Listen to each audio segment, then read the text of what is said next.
पड़ोटी side में तो क्या आऊँ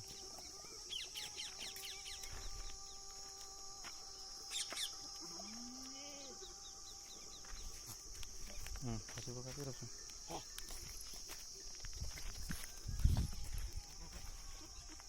હા બધું